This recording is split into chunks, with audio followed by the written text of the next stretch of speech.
we start? With Vish, I'd imagine. We're 2 days on from it. A lot of people were annoyed that we didn't do a Ramble React straight after. Because we released the show on Thursday, and I said, you know what, we should talk about the game. Yeah. And, you know, you and Luke were like, no, we shouldn't talk about the game. And I was like, fair enough, I'd like to talk about the game. Yeah. But then, you know, time's passed. Well, I 48 hours hence, as you said. I said, you don't want to talk. You don't want to dwell in the past. I said, I say that as a Manchester United fan. You don't want to dwell in the past. Let's see what happens, is what I said. Yeah. Before any assumptions are made. There's an England squad letter today, Marcus. Did you know that? I will get to that. I would simply say it's Manchester United. Grimsby Town knocked Manchester United out of the League Cup at Blundell Park.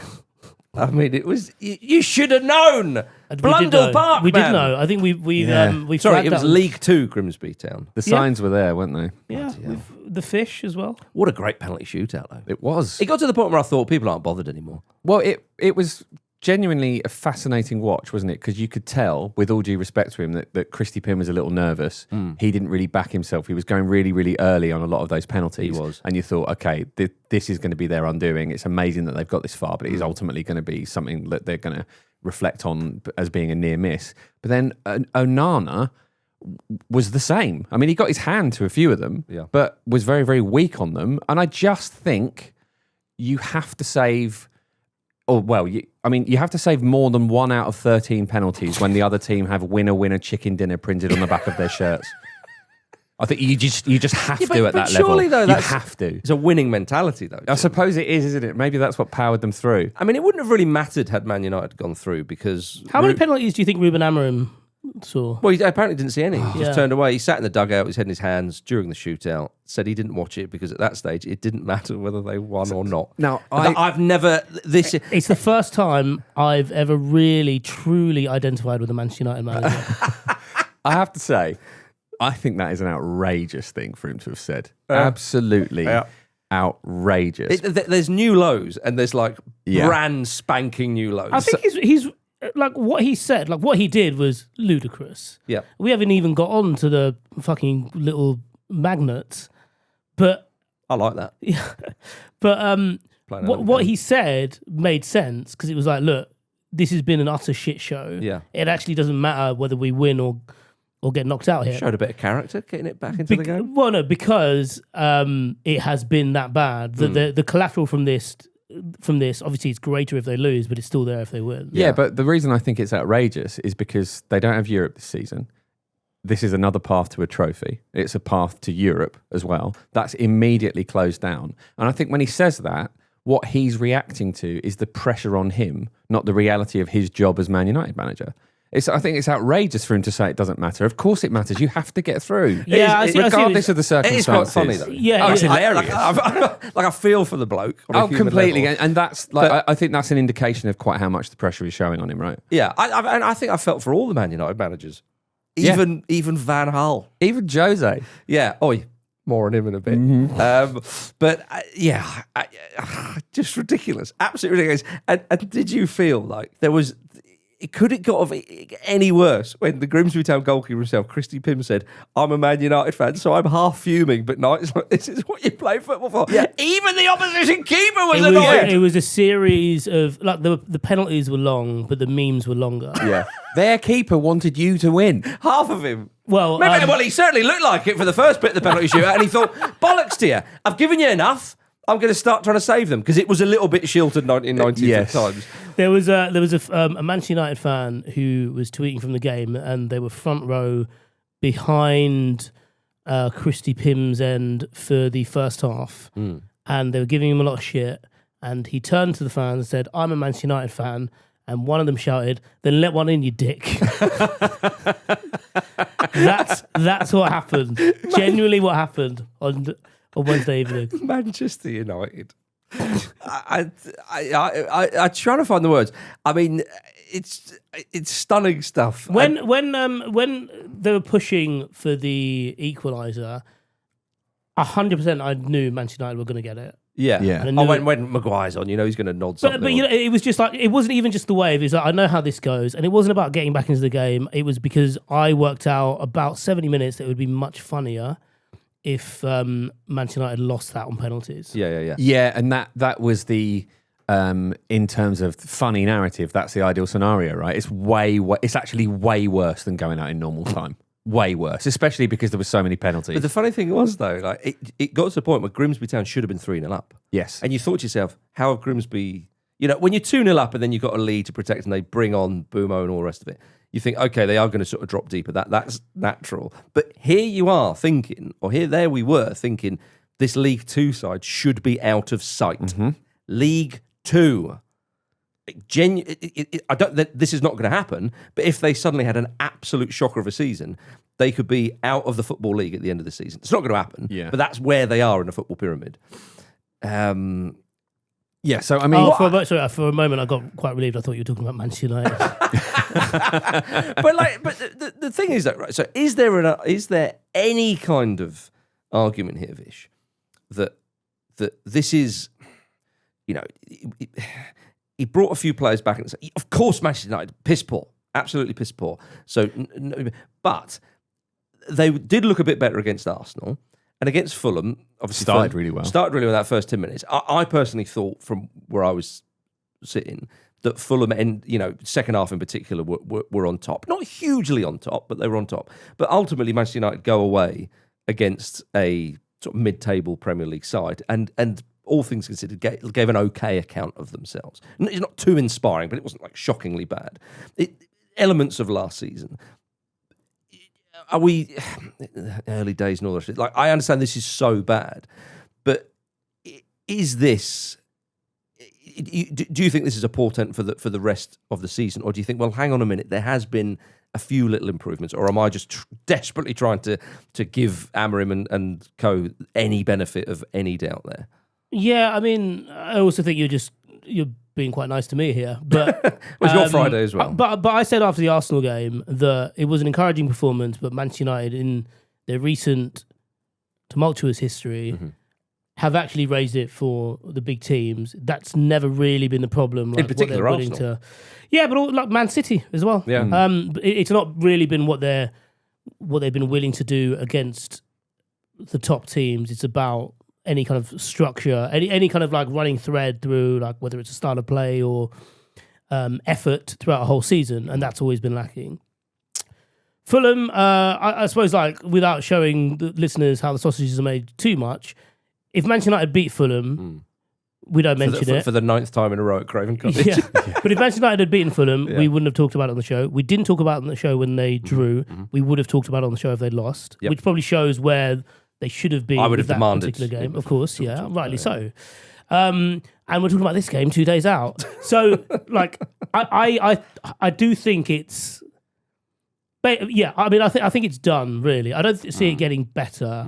I don't. Just the way he was talking. Yeah, as he has done throughout his whole time there. Yeah, but this was so different. If you think about so he came on the field in the last game of the season, and he was actually, I'm not going to say it was Churchillian, but there were elements to like hold on to for throughout the summer and be like, look, this guy does actually give a shit. Like, obviously he gives a shit, but like he does seem to know what he's doing. He does have a clear idea of what he wants to do.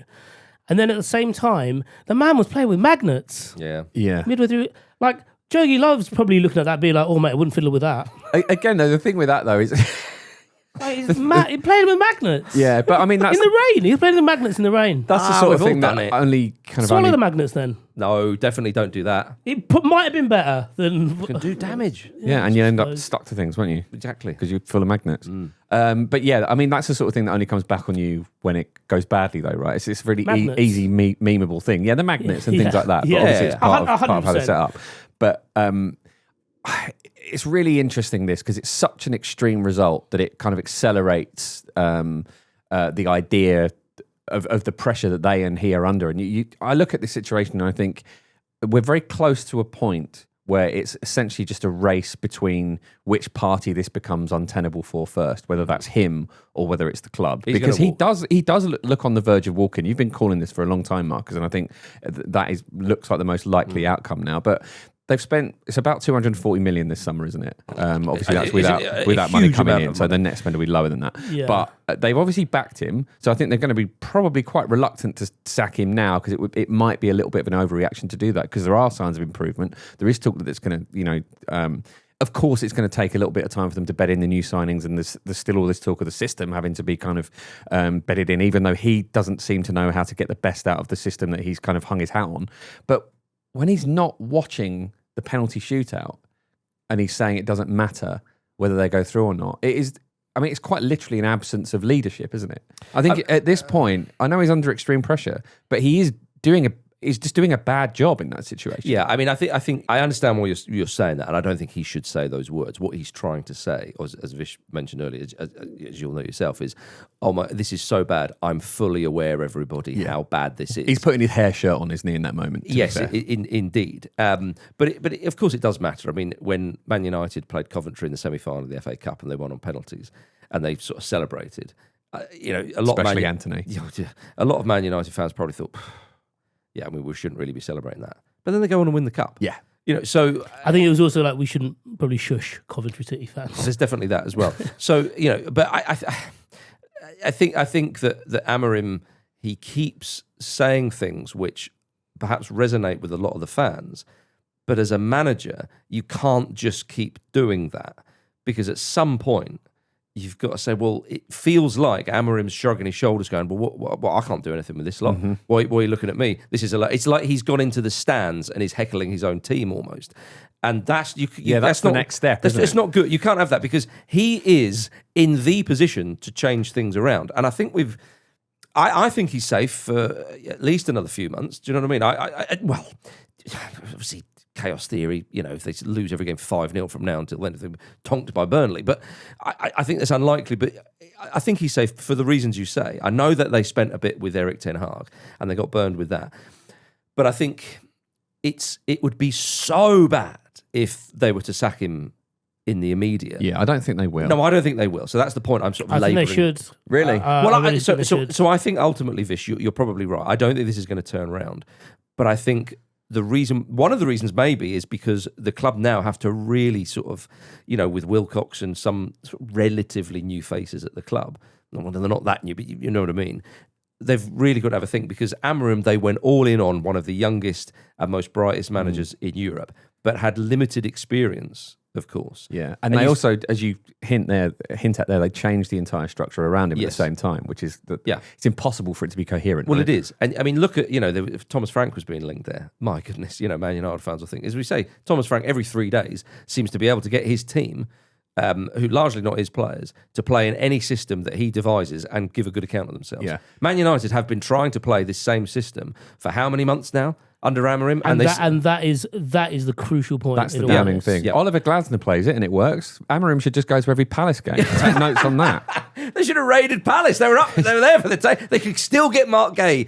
Gay, if you're listening, do not go there. There's I'm not sure if you're familiar with him. There is a guy called Joe Lewis who's on the Stretford paddock who called this about maybe like two months into Amorim's tenure, and he made the point that in Ten Hag's first season, Ten Hag worked with the squad. It worked. They did well. Into the second season, he thought, right, I'm going to try and do what I want to do, and it didn't work. Yeah. Still won a trophy, though. Yeah. But it didn't work, and then he ends up getting sacked. Yeah. Well, even at the end of winning that trophy, they thought maybe we should cut ties here in the summer. Mm-hmm.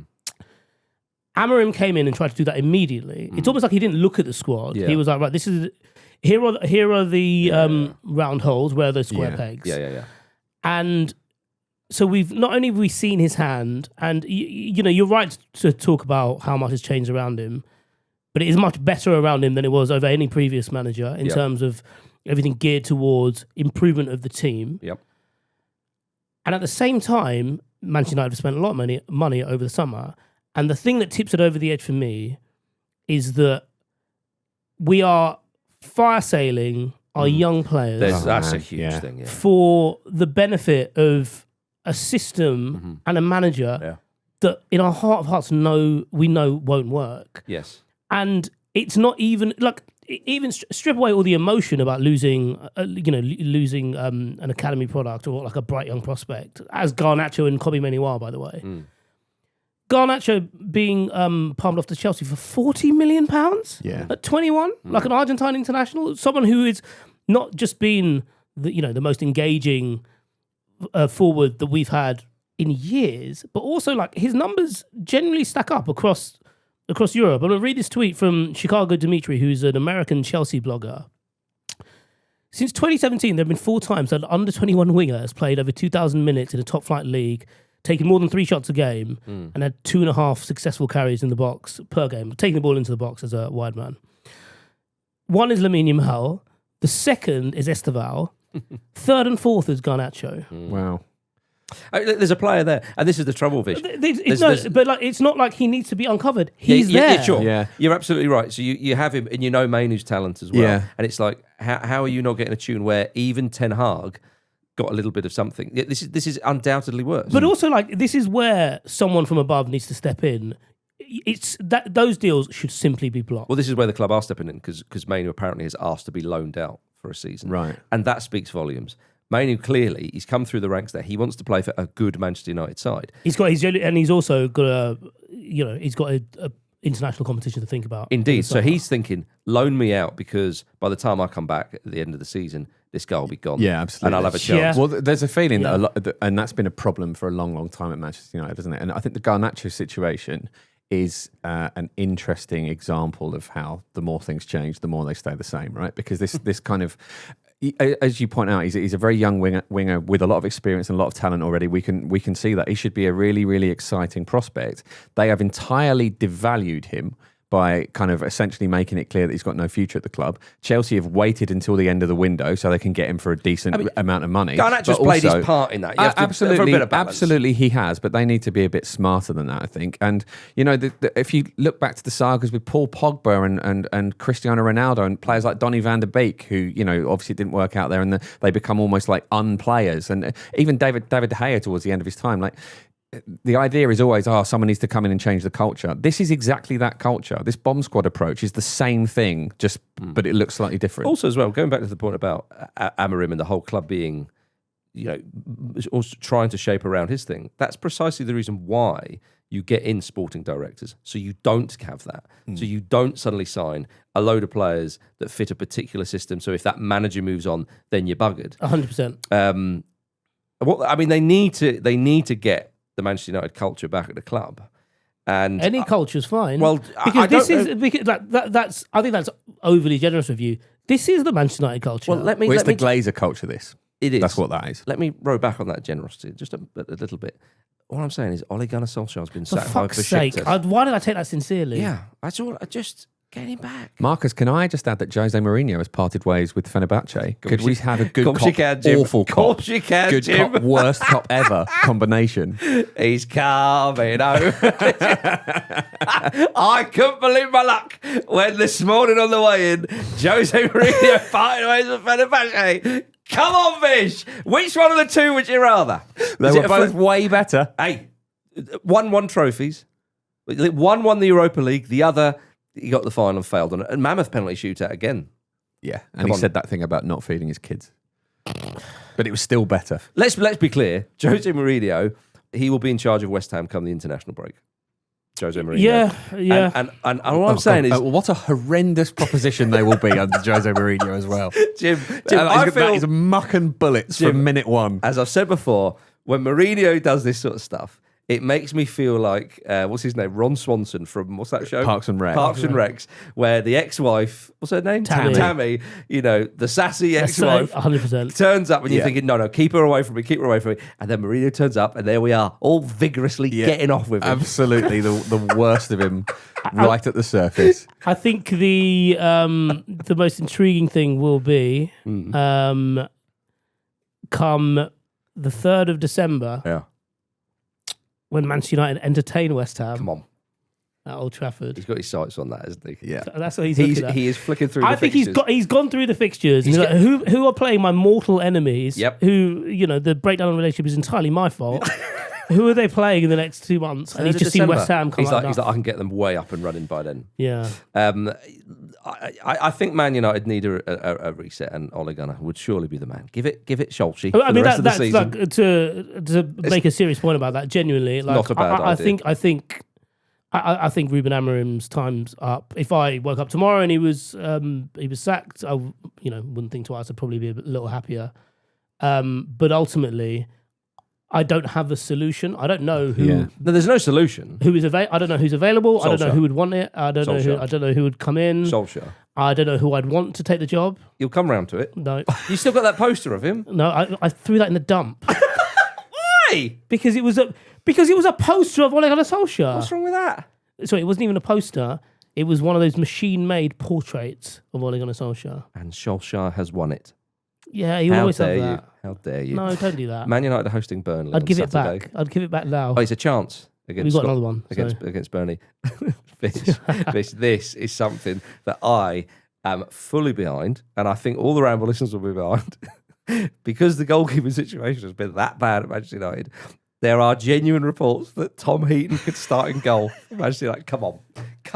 So 2 weeks Bloody ago, come on. 2 weeks ago, That's three Paxmans. 39-year-old Tom Heaton. 2 weeks ago, after the first game of the season against Arsenal, when Altay Bayindir makes that mistake and Arsenal score and win the game from that corner, he was asked if there was any thought about playing Tom Heaton. Ruben Amorim was asked this. Yeah.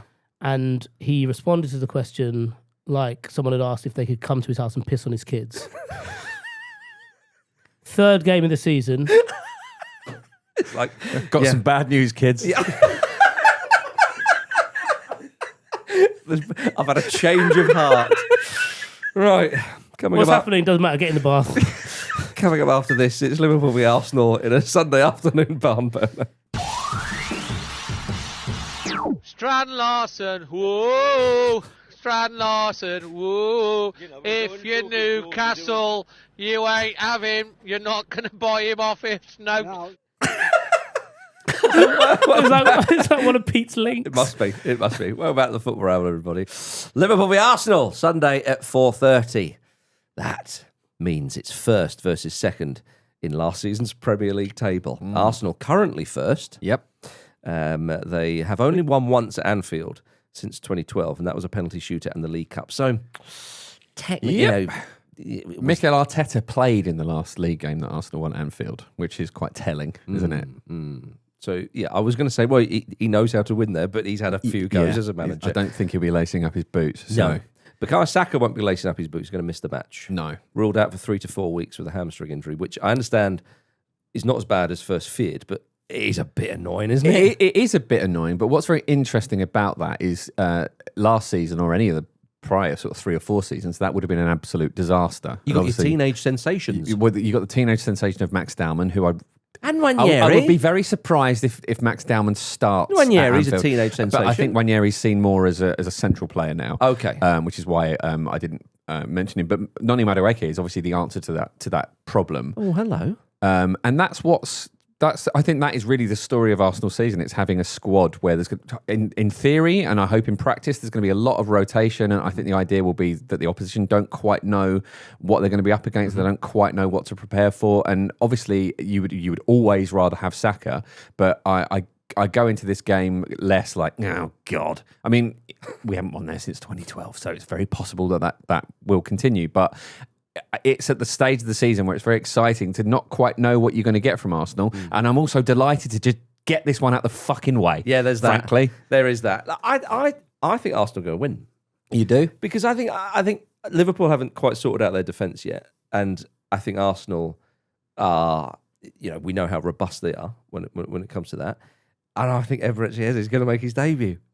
Where do you think he'll make his debut? Well, I wonder. I wonder if he starts him.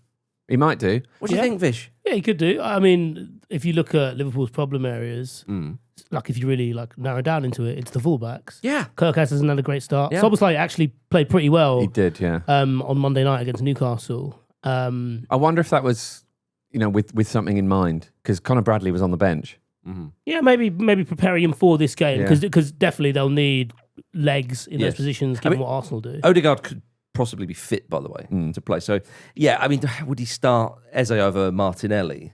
Well, maybe. I mean, it's a no-brainer. That is a no-brainer for me. Yeah, no, you say that, Vish, but Martinelli is by some distance Arsenal's best forward in terms of his defensive responsibilities, and obviously Mo Salah needs special attention. So I wonder if Martinelli might get the nod, which if Odegaard's not available means you could have Eze in the middle, but also he trusts Ethan Nwaneri in these situations. So as I sort of mentioned earlier, it's very difficult to know what he's going to do, which is an exciting thing. Would that then also depend on whether you play Miles Lewis-Skelly or Calafiori? Yeah. a left back. Because if you play Calafiori, then maybe you can play Eza ahead of him. But then if you play Miles Lewis-Skelly, then you would need someone It's a who's very gonna do the congested shot area runs, if he's going to kind of invert. Although he has been sort of learning the kind of wider fullback role a little bit more as well. So who bloody knows? Who bloody knows? I do think we'll see Eze at some point. And it's been so perfect for the story, hasn't it? With what we've been seeing, when he was... Well, yeah, I mean, they haven't bought him for display only. Of course, yeah. I mean, they could have. They could have done, in those jeans. Yes, exactly, yeah. And their new prehistoric leisure wear range as well. Have you seen this? What is going on, Jim? Well, if you that makes it sound like they've released lots of merchandise that's just like bear skins and stuff, but it's not. Do you know what? It's just the name. Jim, that just would the name have of a new been range. better. That would have been more understandable. We'll get back to the game in a minute, but Arsenal have launched this is their words, not mine, a prehistoric leisure wear range. They marketed it with the tagline, the North Bank Highbury 4000 BC. Yeah. Some things are forever. What is going on there? Well, the area of North London was there. Right. A long time ago. In It Pangea. probably looked quite different. Yeah, Yeah. it might not. It might. The continents may not have broken apart yet, as you mentioned. But I don't see an issue with that because what it means is that when Arsenal release a new set of clothing, I think literally every month, Why don't they go for it means the commercial revenue goes up massively, and that's how you get someone like an Eberechi Eze. So sign me up. Isn't the issue here that with this prehistoric leisure wear? There's no Gunnosaurus inclusion. What is it? weirdly. Where's What, the Jurassic leisure Well, it's wear the range? Mesozoic era, isn't it? A Gunnosaurus. Oh, is That's when he? the dinosaurs exist. Yeah, I did have to Google that. Right. But young squad, it doesn't make sense. It doesn't.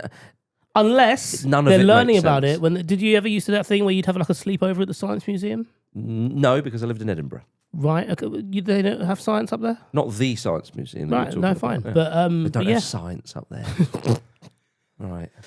No, I'm not Bloody saying that. elite. I asked. You didn't answer. It's the asking of the question. Yeah, but you're the one who's always encouraging listeners to do their own research. I was just wary about Yeah, and there are different ways of doing research. Fine. Yeah. I never had a sleepover at a museum either. Yeah. You lot are missing out, honestly. Yeah, we know. We went to state schools. Anyway, sorry for the bollocks. Back to Liverpool versus Arsenal. Today is Rio Ngamoa's 17th birthday. Lovely to get a goal in Fuck just off. before he turns 17, isn't Might it? not even be the youngest player on the pitch I know, with, yeah. with young Max, with fantastic Max. Oh, happy birthday. I wish no one happy birthday the other day. No, it's his birthday. There you are, it's always someone's birthday. That's how the Rio. world works, you see. We're a jolly planet, always celebrating. I wish that were true. But are you going to be celebrating, Jim, after this game? I do fancy Arsenal for it. It's something about it. I've backed them for the league. I think this is going to be a big statement. And I think that I do worry about that Liverpool back line a bit because you look at the games they've played so far, small sample size this season.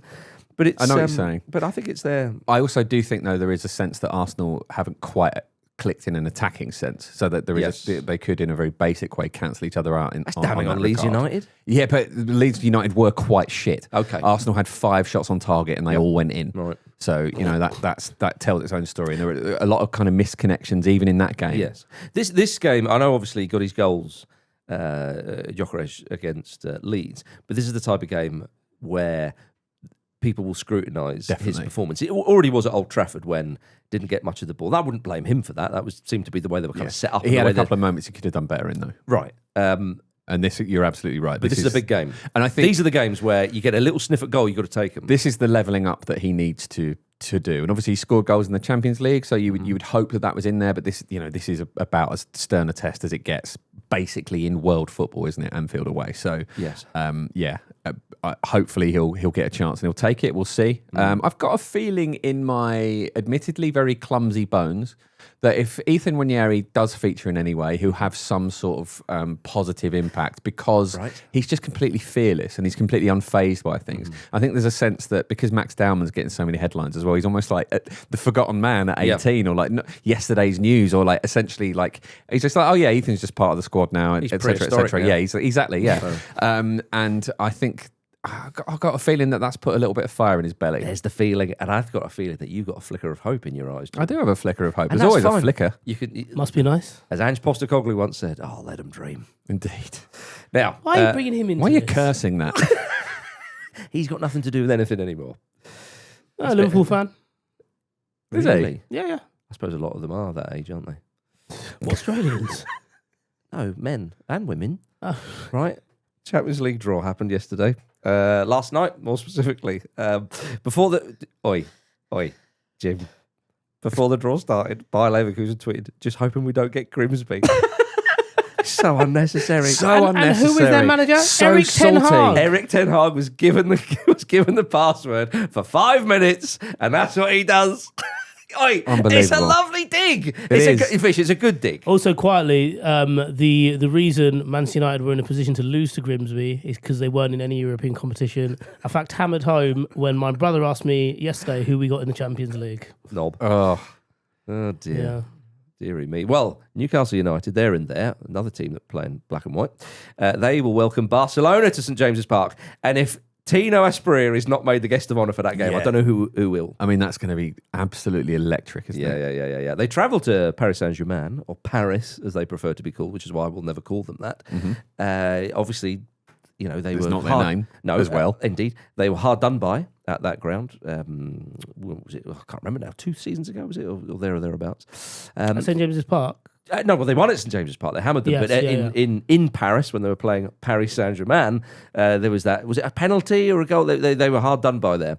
So a chance to put that straight against. Good news for them. Donnarumma probably won't be in goal. Yeah. So you know that'll backfire on Luis Enrique. We think. Presumably Chevalier's quite good though, isn't he? So He can't be as good at stopping shots, surely. Yeah, you're joking, Jim. Have you seen his arms? They're tiny. Yeah, exactly. They're normal sized. Man City will play Real Madrid for the 5th season in a row. they both deserve that. Yeah. They do. Yeah. Are we going to see Jude Bellingham do his little walk that he did towards the end of it? Maybe. Yeah, and will Jude Bellingham's dad join them? He gets about, doesn't he? He He's been causing trouble in the Dortmund dressing room lately. He certainly did. Yeah, Andy Brassel was talking about that on OTC, that he went down and entered the dressing room and was asking the manager, why did you sub my son at half time? All I'll say is apparently Jude Bellingham and Joe Bellingham's father is a bit of a stern character. Yes. We'll leave that there. We'll leave that there. There's a reason why Jude Bellingham doesn't do any press stuff with England. Now, Man City will play Scott McTominay's Napoli. That's the one you wanted to avoid.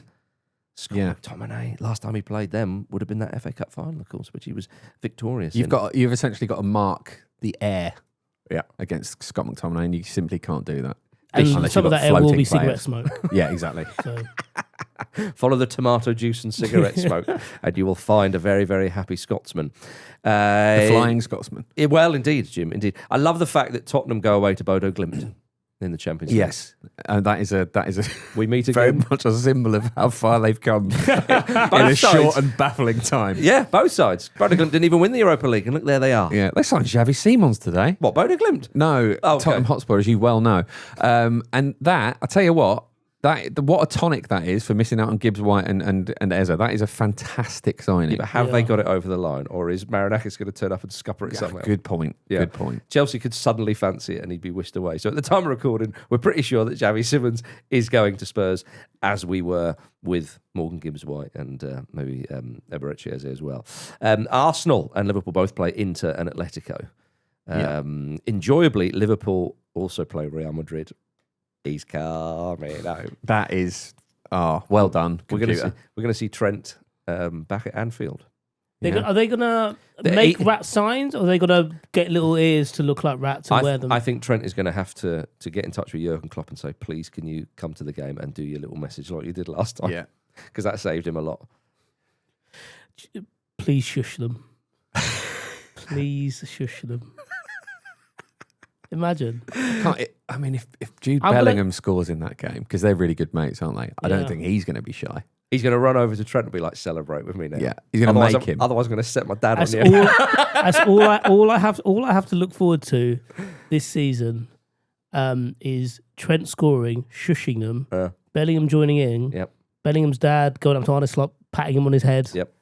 That's it. That's all I have. That's left. what you're clinging to. Yeah. And the potential of Ole Gunnar turning up and Stop ruining it. This is all I have.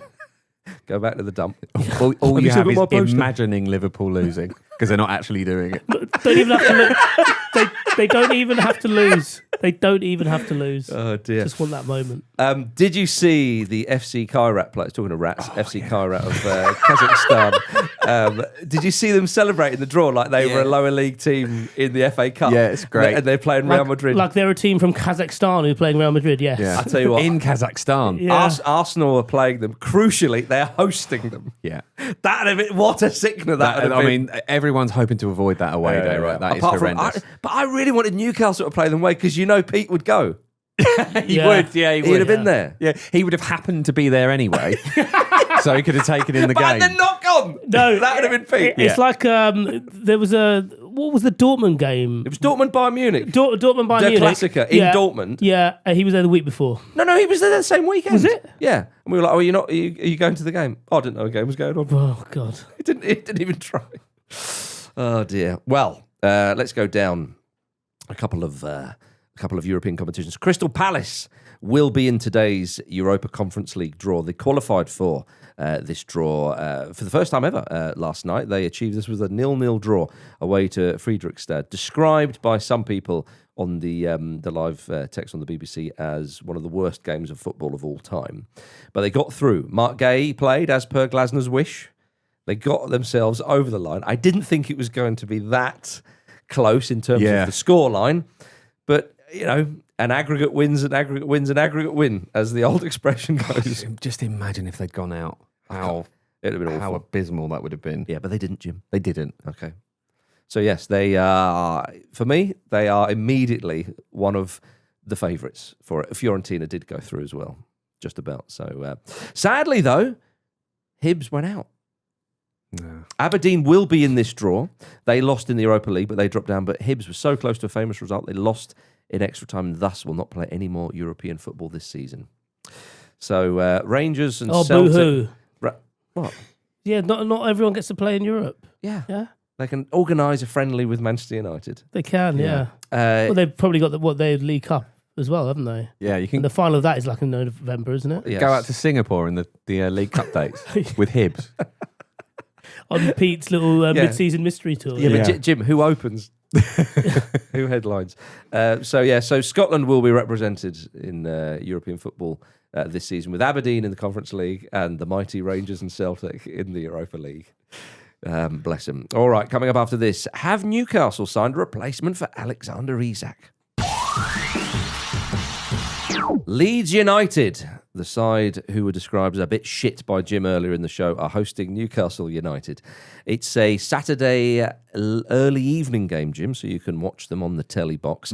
Newcastle United have agreed a fee of around £70 million for Nick Woltemade from Stuttgart. He was the top scorer at the Euro Under-21s this summer.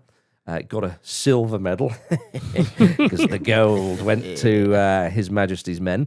People are saying this is a replacement for Alexander Isak. The great Andy Brassel, of course, was saying that Woltemade, it's a lot of money for him, but he thinks in terms of playing style and whatnot, it's a pretty good replacement for Isak, because surely this move, this signing, paves the way for Isak to go. Yeah. And that's what Newcastle have been waiting for. The fee suggests so, doesn't it? Indeed it does, Jim. You know, you can dig your heels in if you're Newcastle United. Isak has made it very, very clear. And you know, we all have our thoughts on that, and I think it's ultimately poor behaviour from Isak. But whatever one thinks, the situation has become so kind of toxic, really. And he's kind of set fire to every olive branch, hasn't he? Exactly, yeah. We're expecting Liverpool to make a new offer for Isak. I mean, Liverpool obviously want a top quality centre forward, so they're going to do that. You would It'd be imagine very, very funny if it was less. Yeah, it would. Yeah. Less than the one they offered before. We know you've spent your money. He's a proper, look, we've already got a good squad. Do you know what I mean? We will be challenging for everything. We've got that other guy you wanted. Exactly. And he's really good. It's deadline. They could get a cut price deal on deadline day, I'm telling you. But we shall see. So, what do you think of Nick Woltemade, Jim? I mean, maybe not seen that much of him. From what I know of him, he was highly, highly regarded enough by Bayern Munich that they went in 3 or 4 times for him. They were trying really, really hard to get him. He's 6'6", which is slightly terrifying. We've got a lot of these monsters in the Premier League now. That seems to be the way of it. So as Andy mentioned, you know, I suppose what Newcastle are looking for are players who are where Isak was when he signed for them. Yes. It's worth remembering they spent quite a bit of money on Isak when they brought him in, because he's obviously was a he was more than a prospect. He was someone who'd proven himself to a certain degree, and I think he fits that bill as well. So, as somebody said though, is it just Anthony Gordon with a slight disguise and a moustache? yeah, and kind of stretched in Photoshop. Yeah. Possibly. Yeah, we just don't know. At this stage, we don't know. We'd have to wait until we see Well, them both on the field, till his ban's over from the red card. Yeah, well, conspiracy good theorists. Point. Good point. We'll have a field day with that one, you think.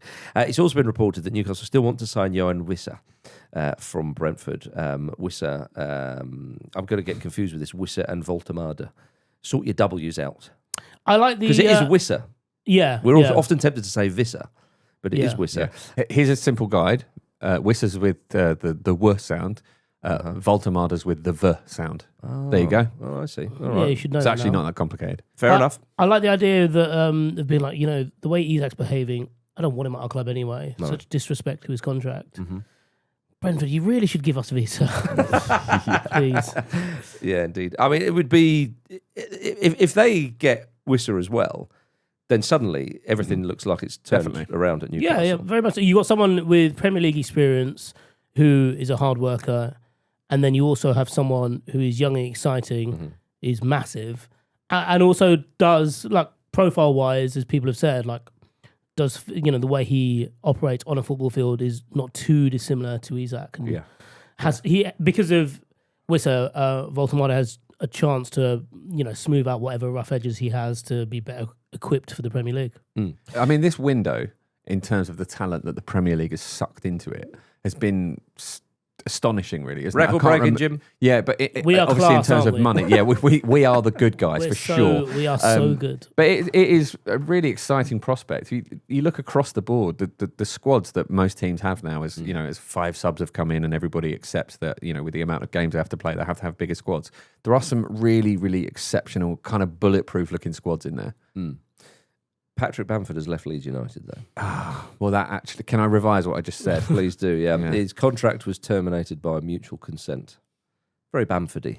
I mean, I was surprised he was still there, because Daniel Farke clearly made it clear that Bamford wasn't a part of his plans. Do you think it's hard to take it seriously when Daniel Farke tells you that you got no future at the club? Yeah, I think that's Fine. probably it. You're joking though, right? Because it sounds like everything you say is a joke. Yeah, he'd have to do it face to face, because like if you look into those, he looks tough. He does. So if he did it over the phone, you'd be like, yeah, all right, Danny, baby. Yeah, why are Who is it? No, honestly, who is it really? Yeah, though? I'll see you at training tomorrow, and I will be a bit late, so up yours. So anyway, Bamford is a free agent. Who is going to snap him up?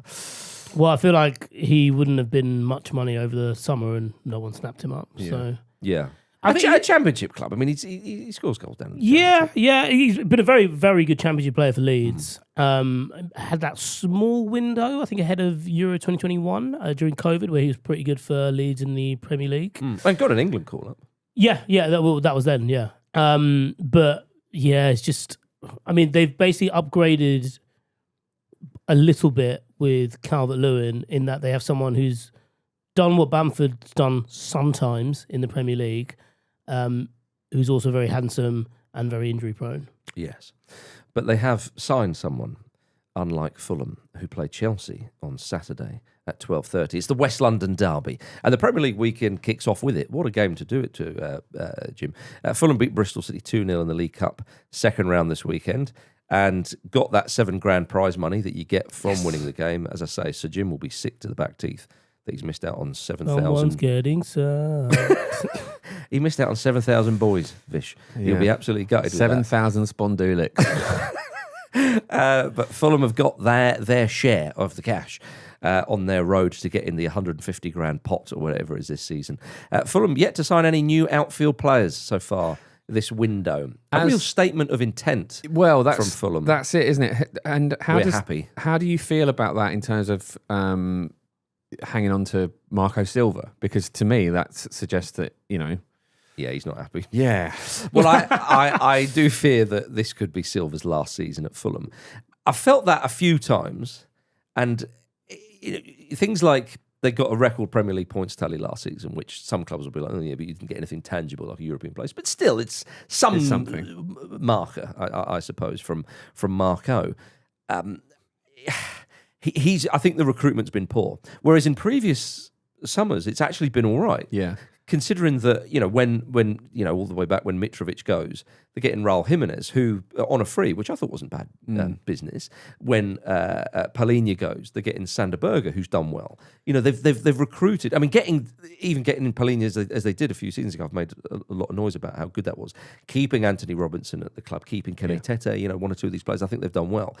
But clearly, they were after a winger, and they haven't been able to get Reece Nelson in, who they had on loan last season. Yeah, although he missed a lot of games, didn't he? There's talk that he'll be off to Palace, so they might be looking at that thinking, we need a more reliable option there.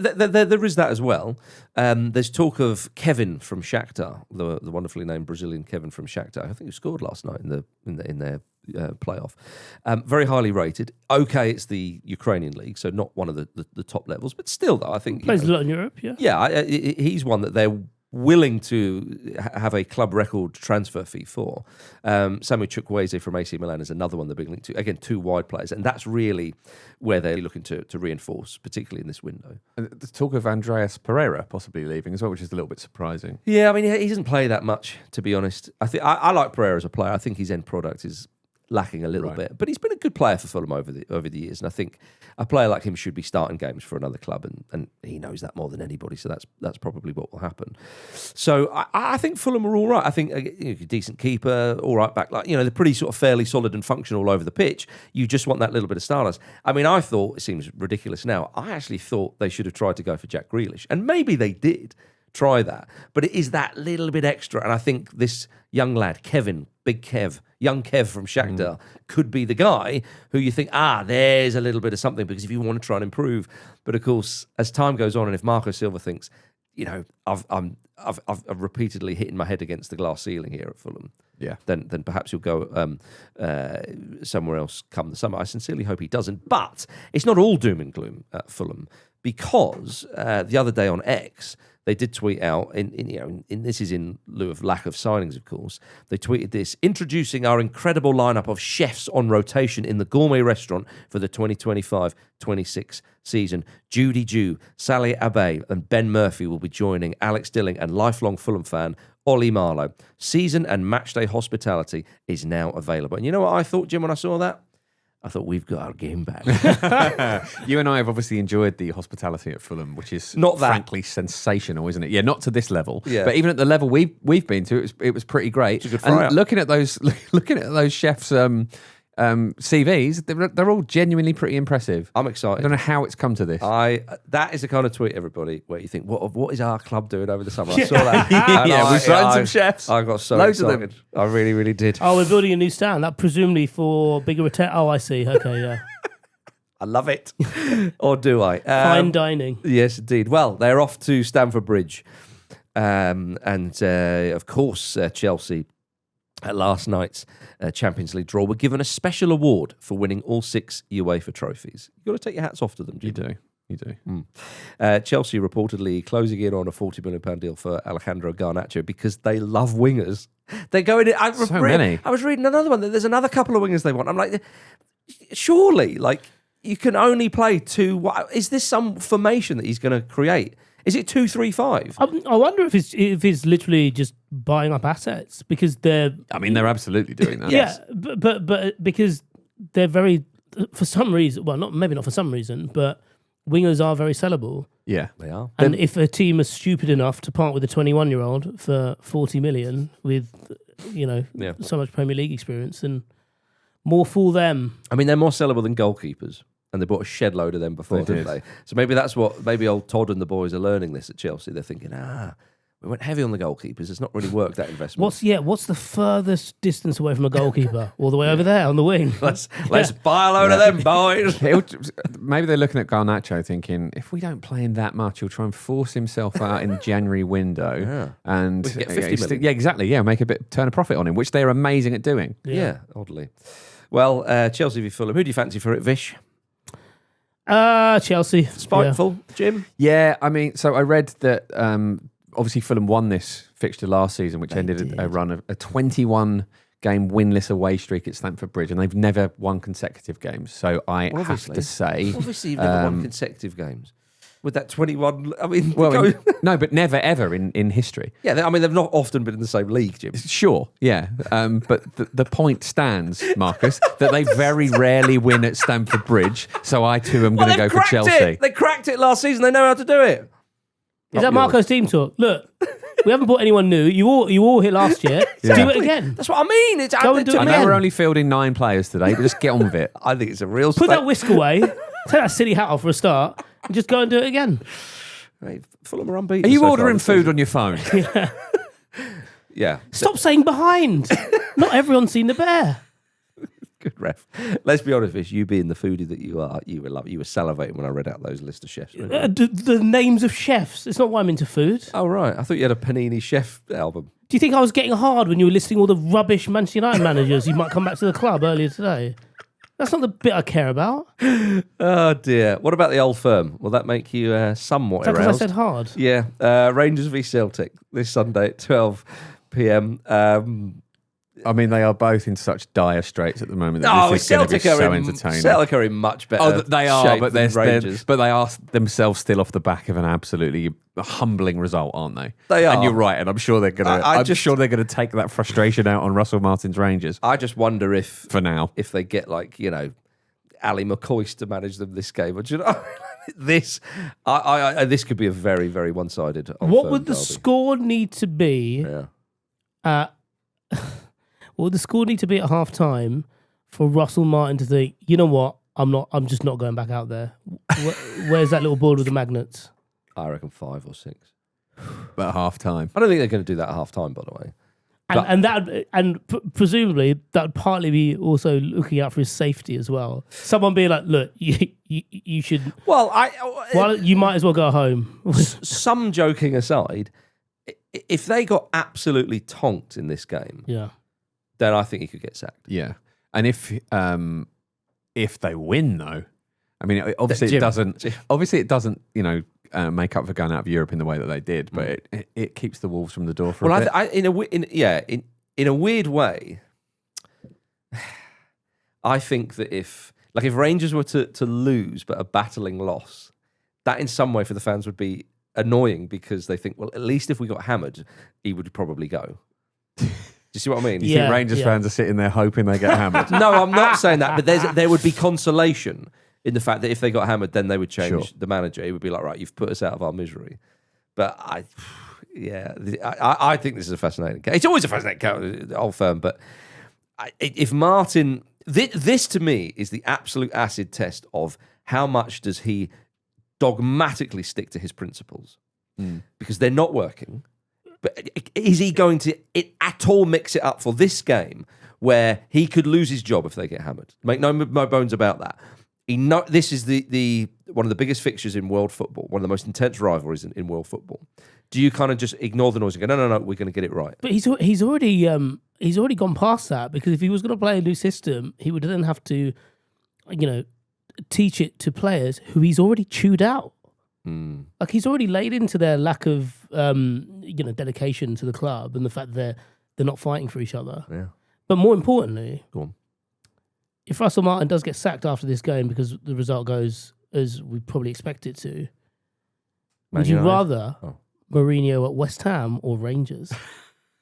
Oh, yeah, I forgot about that. Because he could go and he feasibly, he'll look at that and think, I could win a title here. Jim, he is a grade A Rangers man. Isn't he just? Yeah, absolutely. That's a great point about the title as well. Oh, what would I prefer? I think I've got to choose West Ham He will because see it- I'd see him more. He would see it as conquering Britain if he did that. Yeah, he absolutely would. He absolutely would.